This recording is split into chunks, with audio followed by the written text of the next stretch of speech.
So, I've given updates about Pumpkin and her babies. You may remember that Fluffy Buffy also went broody within 2 days of Pumpkin.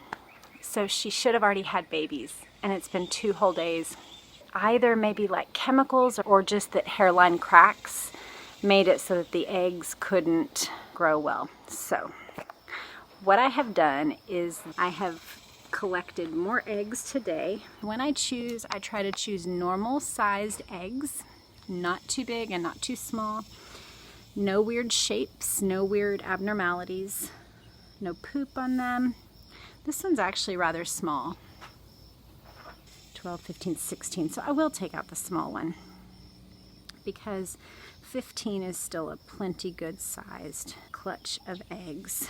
And since that one's small, we'll leave it out. But you may notice that what I also did was chose plenty of different colors, blues and greens and pinks and 2 of my red stars. There's only 2 whites. I'm trying to get plenty of variety, not only so that I'm getting different kinds of chickens, but also so that I have a better chance of getting actually fertilized eggs. So that I'm pulling from a variety of girls. Some girls are more standoffish to my roosters than the others, so hopefully maybe half of these will be. So the plan is that tonight I'm going to take away the box that Fluffy Buffy has been sitting in and try to just move around to this one and hope that it takes. We'll see.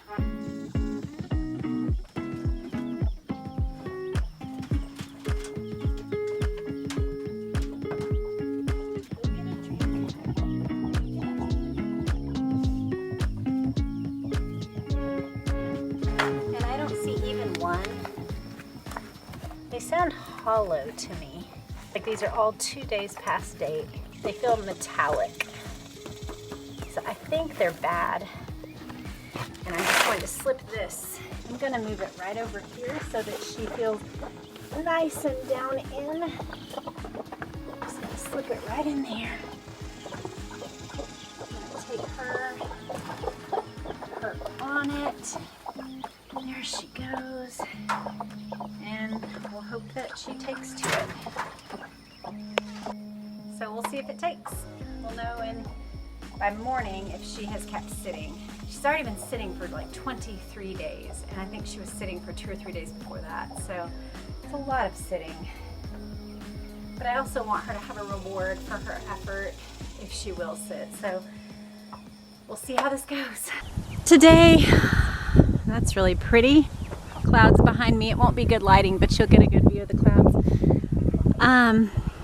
Today I'm contemplating the way that certain situations become such a mess and people believe so many different things about them that it can be really hard to talk about. So 2 of the situations in my mind I can't even give particulars about because that's not why I vlog, is to make my own personal concerns public knowledge. But in both circumstances of those, there's such public messes, and there's also been so many people that have lied that unless there's an actual goodwill on the part of the hearer to really talk through even ugly things and painful things and to get to the bottom of it, there's almost no point in talking, if that makes sense. But the third situation affects all of us, at least in America, but I think even in the world, which is the Trump-Biden, although Biden's just like an empty placeholder, the Trump-Biden election. A lot of people believed the Russia collusion thing for so long that it actually affected the 2018 midterm elections. Some people still believe it's true, even though all the dossier documents seem to indicate that it was all fabrication and there was no evidence. Like they kept pointing to, we're going to have evidence come out, we're going to have an overwhelming amount of evidence, and there was no evidence for it. Situations like that, it's very similar to the 2 personal situations I'm thinking about, where there's so many personal details or rather there's so many details that it's really hard to even get to the same place where two parties are talking about the same issue, if that makes sense, because it just becomes an issue where the facts have to be even agreed upon before you enter into the discussion. And if the facts aren't agreed upon, then it almost makes a discussion darn near impossible. So we've got to do something about this collectively as a society. I'm not talking about personal situations at this point, but I'm talking about the idea of fake news, where you've probably seen the clip, and if you haven't, I would urge you to go look it up, where literally dozens or maybe even over 100 different news reporters all across the nation didn't even know that they had been fed the same exact script. And they were all reading, "This is very important for the foundations of our democracy." It's worth it. Go do a deep dive. Dig into who owns major news corporations and how many of the messaging sources that we have, like Disney, ABC News, NBC, MSNBC, but who owns those? And it's almost all like there's 2 or 3 sources that own and supply these huge amounts of information that we think we're gleaning from.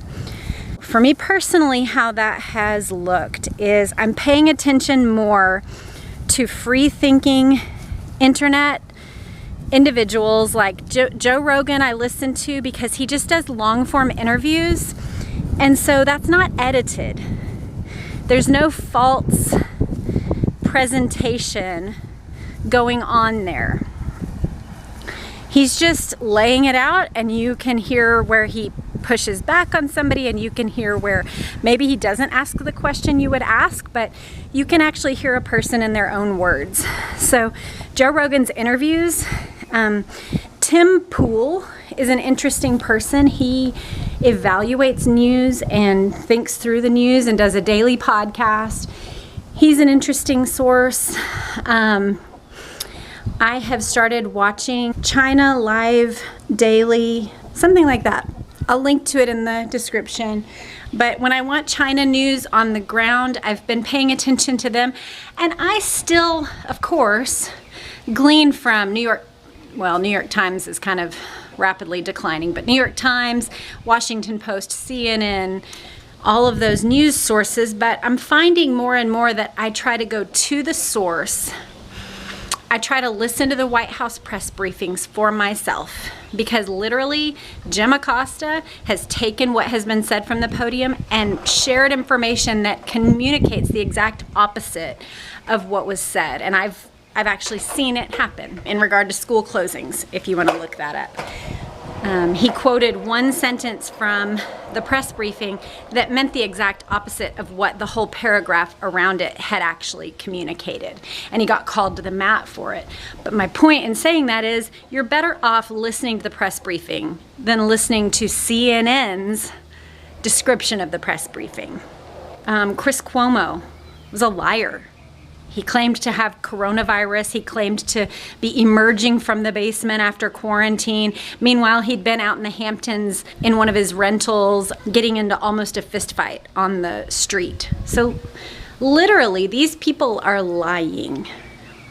So it's worth it to do your own digging. It's worth it to find sources that are talking about things in more than soundbite form.